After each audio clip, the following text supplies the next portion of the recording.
एक बार एक छोटी सी बच्ची हाथ में मिट्टी की गुल्लक लेकर के भागती हुई एक दवाइयों की दुकान पर गई। वो काफी देर तक वहां पर खड़ी रही, लेकिन दुकानदार का ध्यान उसकी तरफ नहीं गया क्योंकि और भी बहुत सारे लोग खड़े हुए थे। उसने दुकानदार को कई बार बुलाया, लेकिन वहां पर भीड़ इतनी थी कि दुकानदार का ध्यान उसकी तरफ गया ही नहीं। और फिर उस बच्ची को थोड़ा सा गुस्सा आया तो उसने अपनी मिट्टी की गुल्लक लेकर के वहीं काउंटर पर जोर से रख दी, जिसके बाद में जो दुकानदार था और जितने भी लोग खड़े थे वो सब उस बच्ची की तरफ देखने लग गए। और फिर उस दुकानदार ने उस बच्ची से पूछा, बेटे आपको क्या चाहिए?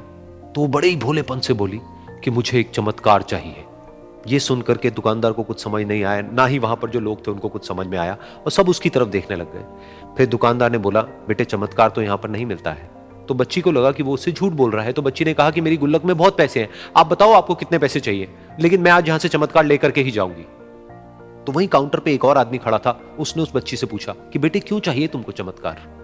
तब उस बच्ची ने अपनी कहानी बताई कि अभी कुछ दिन पहले मेरे भाई के सर में बहुत तेज दर्द हुआ, तो मेरे पापा मम्मी उसको हॉस्पिटल ले गए। उसके बाद कई दिन तक मेरा भाई घर नहीं आया। तो मैंने कई बार अपने पापा से पूछा, लेकिन उन्होंने मुझे कुछ नहीं बताया। उन्होंने बार बार यही कहा कि वो आ जाएगा, वो कल आ जाएगा, वो कल आ जाएगा, लेकिन वो आ ही नहीं रहा था।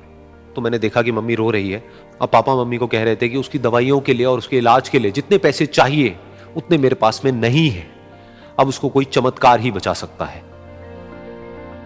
तब मुझे लगा कि अगर मेरे पापा के पास में इतने पैसे नहीं भी हैं तो क्या हुआ, मेरे पास में तो है। तो मैंने जितने भी पैसे जोड़ रखे हैं वो सारे लेकर के मैं इस दवाई की दुकान पर आई। फिर उस आदमी ने उस बच्ची से पूछा, कितने पैसे हैं तुम्हारे पास में? ये सुनते ही उस बच्ची ने अपनी गुल्लक उठाई, जमीन पर फेंकी और तोड़ दी, और पैसे गिनने लग गई।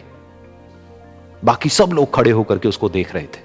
थोड़ी देर बाद उसने सारे पैसे अपने हाथ में इकट्ठे किए और बोली, मेरे पास में पूरे 19 रुपए हैं। वो जो आदमी वहां पर खड़ा था वो थोड़ा सा मुस्कुराया और बोला कि अरे तुम्हारे पास में तो पूरे पैसे हैं, इतने का ही तो आता है चमत्कार। ये सुनकर के वो बच्ची बहुत खुश हो गई और बोली कि चलो मैं आपको अपने पापा से मिलवाती हूं।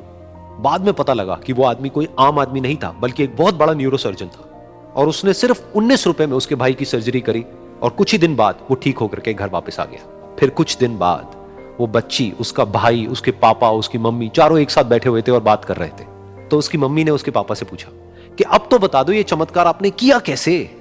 तो उन्होंने अपनी बेटी की तरफ देखा और बोले, ये चमत्कार मैंने नहीं, इसने किया है।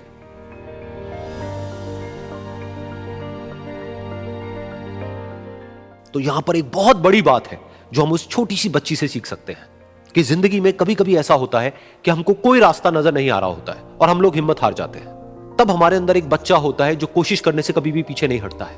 वो हार मानने को तैयार नहीं होता है क्योंकि उसको ना शब्द समझ नहीं आता है।